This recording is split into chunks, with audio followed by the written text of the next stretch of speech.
affluent to Nairobi River. And NEMA will undertake compliance evaluation through inspection. Question 3, Mr. Speaker, was Honorable TJ has asked our indulgence to state the measures that we have put in place. And I think I've already put it. But let me come to what are we doing about pollution control and waste water management. The Speaker,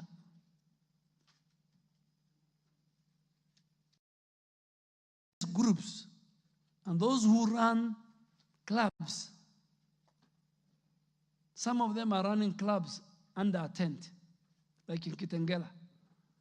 The music that they play can even disturb a family 5 kilometers.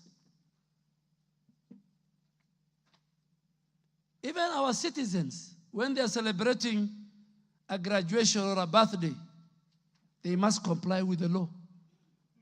They must. You can't bring all your friends because your son is graduating and then you play music the whole night. Some people have sick people. Some have young children. Some people are tired, they want to sleep early. So, Speaker, I am a victim this weekend in my own estate.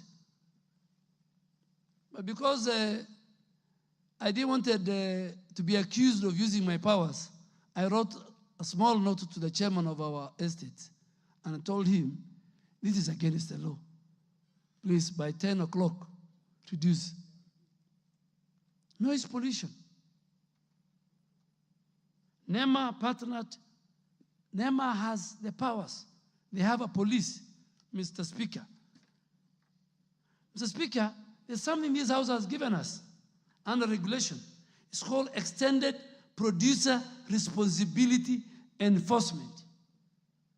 That if, for example, a bottle of Coca-Cola or a packet of Brookside is found along Nairobi River, that company, under extended producer responsibility, they must come and clean that river.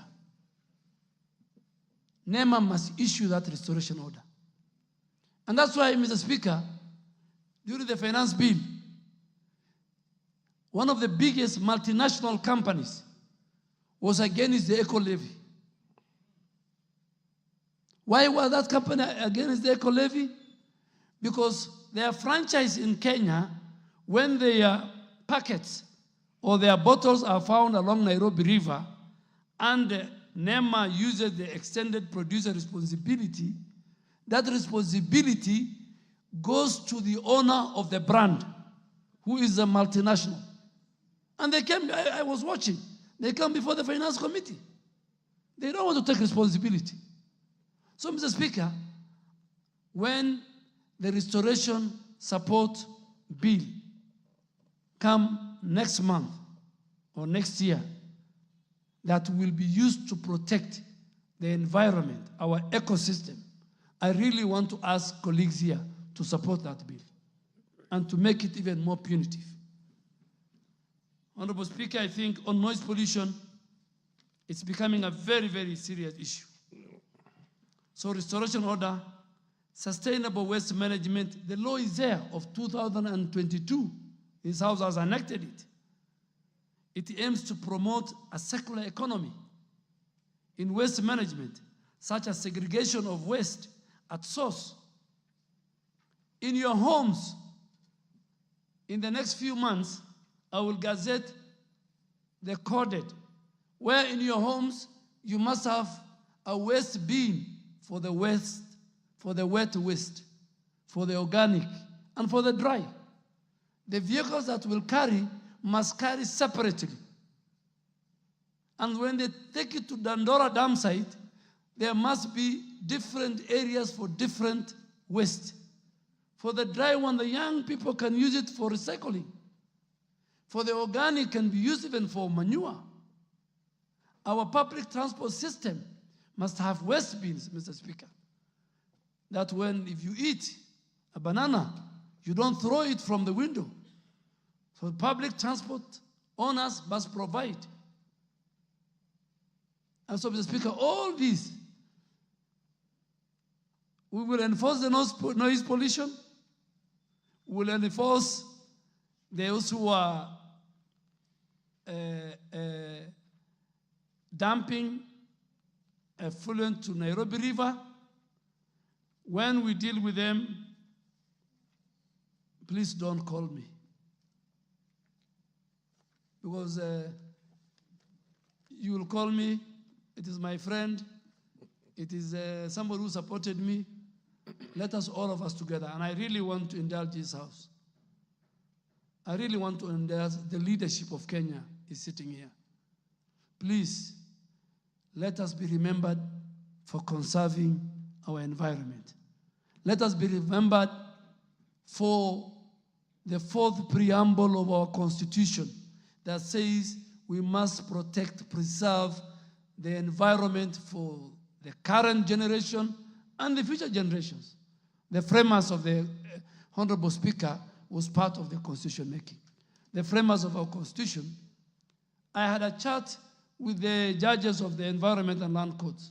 They totally agree with me. They said, up to the Chief Justice, let us, all of us, citizens, make sure, but Nairobi members of parliament, majority are sitting here, my final shot. Please, help me and the president and the multi-agency team.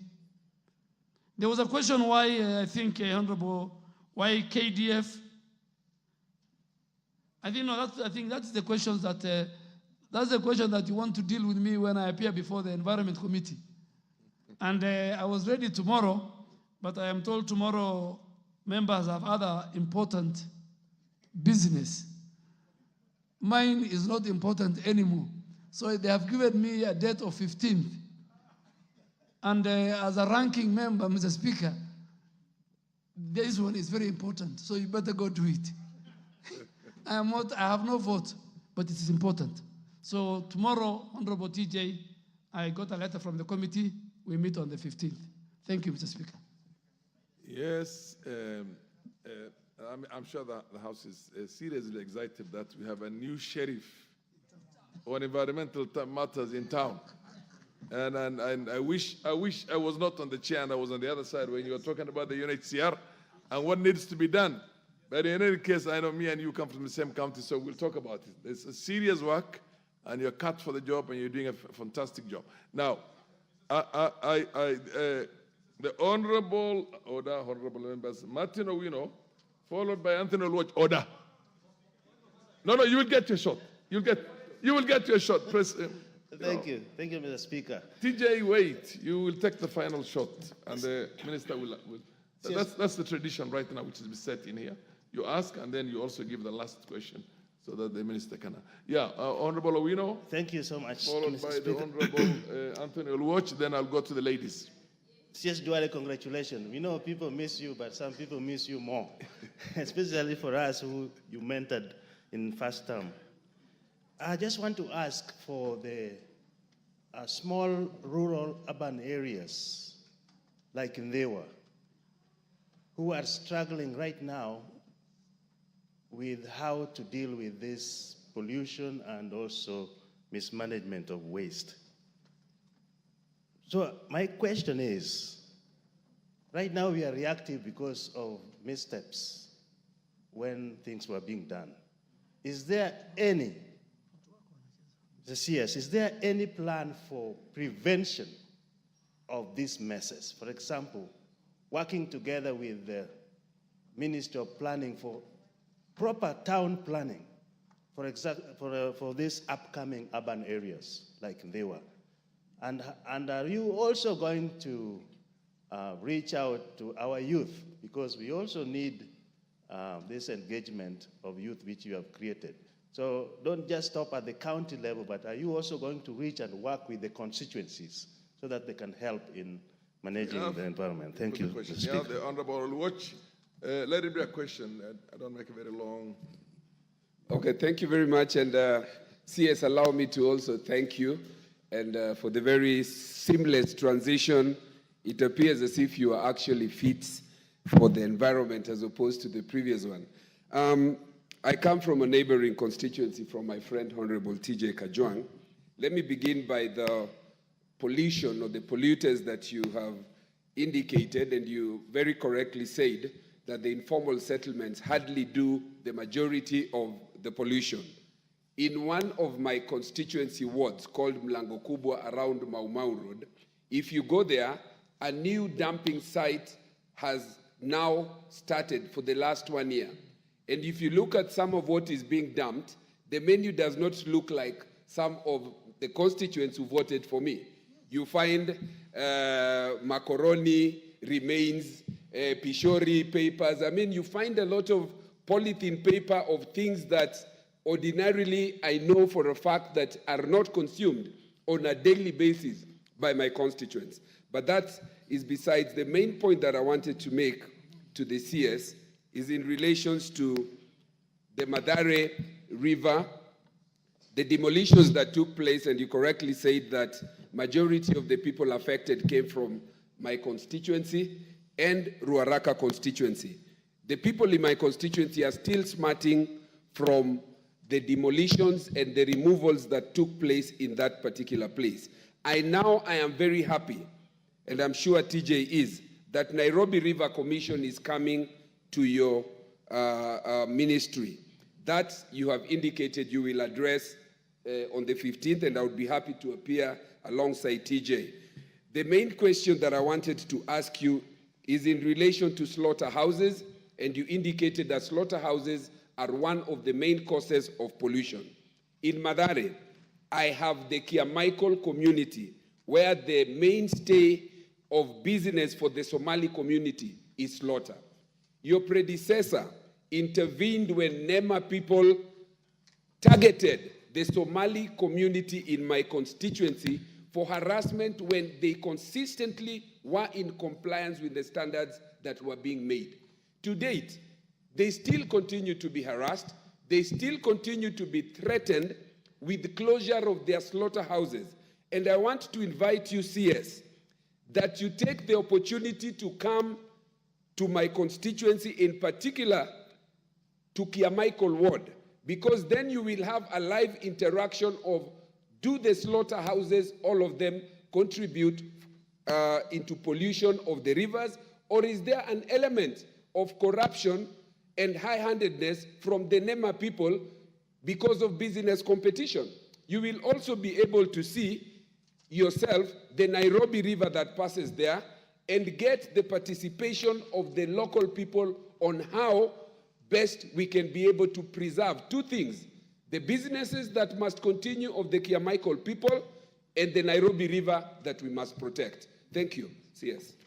The Honorable Beatrice Elachi, followed by the Honorable Omanyo, and I'll come to all of you. The Minister, the CS will take a few questions. Thank you, Mr. Speaker. I also want to really thank the CS, who is one of the majority leaders that we've had in this country, and we will remember for many years his consistency when he means something, and I believe this is what he means in the Ministry of Environment. Mr. Speaker, mine is to just say two things.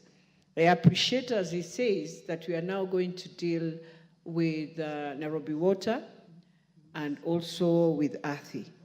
And for me, the issue here is now the drainages and the sewers within the informal settlements, where you find they're the ones after, let's say, for example, when it rains, definitely they will drain to Nairobi River.